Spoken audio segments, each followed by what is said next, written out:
जब अरब सागर की लहरें सुलगने लगीं, जब कंटेनर शिप से धुएं के गुब्बार उठने लगे, जब सैकड़ों टन का जहाज समंदर में जलने लगा, तब वहां कोई विदेशी नौसेना नहीं थी, कोई अंतर्राष्ट्रीय एजेंसी नहीं थी। वहां थी सिर्फ और सिर्फ भारतीय नौसेना और भारतीय तटरक्षक बल। भारत न केवल अपनी सीमाओं की रक्षा करता है, बल्कि संकट में फंसे दूसरों की भी जान बचाता है। अभी इंडिया ने एक चीज शुरू की हुई है कि उन्होंने अपनी जो नेवी है उसको डिप्लॉय किया है और काफी बड़े एरिया में डिप्लॉय किया है। को ये जो शिप्स उनकी गुजर रहे होते हैं तो उनको ये बाकायदा गार्ड करते हैं, उनके लिए पेट्रोलिंग करते हैं कि इनको कोई होसिस या फिर ये जो सोमालियन पायरेट्स हैं ये कुछ कह सके। प्रधानमंत्री मोदी की लीडरशिप में क्या हुआ? इंडिया आज प्रिपेयर कर रहा है डोमिनेट करने के लिए ग्लोबल शिप बिल्डिंग में, और जितना हम आगे जाते जा रहे हैं चाइना उतना ही हमारे से घबराया हुआ है। क्यों?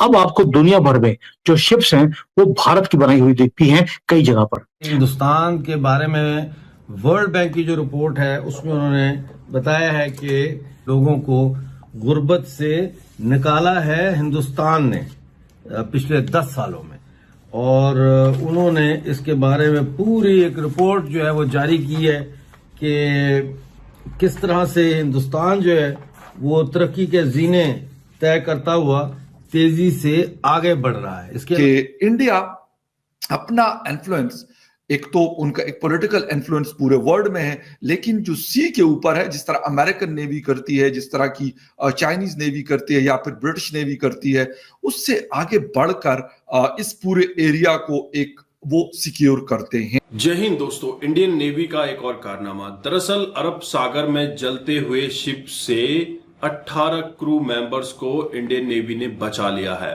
दरअसल यह शिप सिंगापुर मैरिटाइम का था।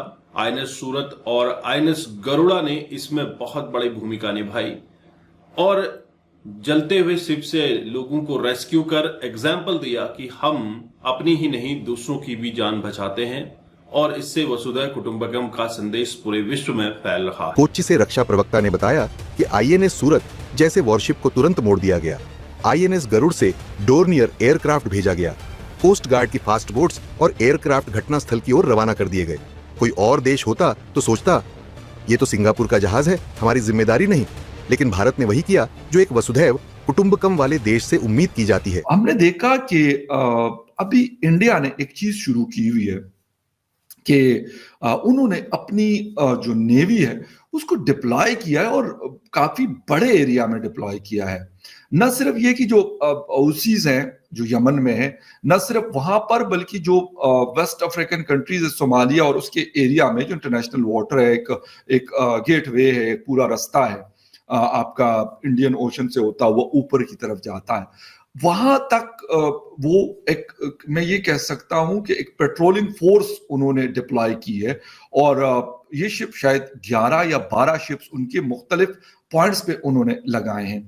लेकिन ये सिर्फ ये नहीं कि ये वहां पे पेट्रोलिंग करते, इनके ये कुछ करते नहीं है। रिसेंटली अभी हमने इनकी बहुत सारी चीजें देख ली। बल्गारिया, पाकिस्तान के 2 दफा शिप्स को इन्होंने रिस्क्यू करवाया और बल्गारिया को करवाया। इस तरह की और लोगों को ये जो शिप्स उनकी गुजर रहे होते हैं तो उनको ये बाकायदा गार्ड करते हैं, उनके लिए पेट्रोलिंग करते हैं कि इनको कोई होसिस या फिर ये जो सोमालियन पायरेट्स हैं ये कुछ कह सके। क्या हो रहा है? पाकिस्तान जिंदाबाद, इंडिया जिंदाबाद के नारे भी लगाए, और ये अभी पहली दफा नहीं हुआ। थोड़ी सी डिटेल में इस खबर की जाएंगे कि इंडिया अपना इन्फ्लुएंस, एक तो उनका एक पॉलिटिकल इन्फ्लुएंस पूरे वर्ल्ड में है, लेकिन जो सी के ऊपर है, जिस तरह अमेरिकन नेवी करती है, जिस तरह की चाइनीज नेवी करती है या फिर ब्रिटिश नेवी करती है, उससे आगे बढ़कर इस पूरे एरिया को एक वो सिक्योर करते हैं। इंडियन नेवी की शिप्स ने वहां पे ऑपरेशन किया और उनको वहां से निकाला। एक बहुत बड़ी बात है, और ये क्योंकि पहली दफा नहीं हुआ, यानी रीसेंट पास्ट में लास्ट 2 से 3 मंथ्स में जब से ये साल शुरू हुआ है तो 3-4 बड़े ऑपरेशंस इंडियन नेवी ने मुख्तलिफ एरियाज में किए। और बाकायदा मैं आपको बताऊं, उन जो लोग होते हैं उनकी वीडियोस हमने देखी हैं, वो बाकायदा इंडियन नेवी जिंदाबाद का नारा लगाते हैं। और ये नहीं है कि ये कोई उनसे जबरदस्ती कोई लगवाता है। इंडियन नेवी के अगर 11 से 12 शिप्स पेट्रोल करते हैं और 1000 नॉटिकल माइल्स के एरिया को वो कवर करते हैं, तो भाई उसके लिए आपके पास ये शिप कोई वैसे तो मतलब वो हवा से तो चलता नहीं है ना, कोई पानी, उस समंदर का पानी डाल के उससे चल रहा होता है। इस पे बहुत सारे लोग, स्टाफ होता है, इसकी अपनी एक कॉस्ट है यार चलने की, और इसमें बहुत बड़े बड़े इक्विपमेंट्स लगे होते हैं, ये सारा कुछ होता है। और सबसे बड़ी बात है कि ये जो हाईजैकर्स हैं ये नुकसान भी पहुंचाते हैं। ऐसा नहीं है कि ये कोई इस तरीके से ये फायर भी करते हैं आपके फोर्सेस के ऊपर और ये सारी चीजें ये कर रहे होते हैं, ऐसा नहीं है कि ये इस तरह की चीजें नहीं करते। बट इंडियन नेवी जैसे जैसे हम देखते हैं with the passage of time, वो अपने उस चीज को डे बाय डे मजीद स्ट्रॉन्ग करते हैं। वो अरेबियन सी हो, रेड सी हो, वो इंडियन ओशन हो, या फिर इससे आगे का इलाका हो, स्टेट ऑफ मलाका या उससे आगे के एरियाज, सब जगहों पे इनकी एक प्रेजेंस रहती है। और सबसे बढ़कर कुछ ना कुछ ऐसा करते हैं कि इंटरनेशनल न्यूज की हेडलाइंस बनती है। आज एक मैंने न्यूज सुनी कि भारत ने एक और शिप लॉन्च कर दिया। अब हर रोज सुनते हैं कि जयशंकर जी जा रहे हैं, मोदी जी जा रहे हैं, कभी हमारे राजनाथ जा रहे हैं और शिप की इनॉग्रेशन कर रहे हैं। आपने कभी सोचा है कि पहले तो हम कभी सुनते नहीं थे और अभी हर रोज एक शिप आ रही है? उसका रीजन क्या है?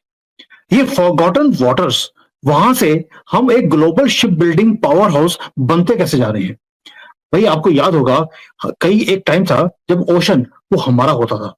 वर्ल्ड में जितना भी ट्रेड होता था वो भारत की बनी हुई शिप से होता था। और पिछले 75 सालों में वही कांग्रेस की गंदी सरकार, जिन्होंने सिर्फ घोटाले करने के सिवाय जवाहरलाल नेहरू से लेकर पप्पू तक और मम्मी जी तक, जीजा जी तक, दीदी तक, किसी को ले लो, सबने हमारी इंडस्ट्री को बिल्कुल भुला दिया था। It was neglected for 75 years.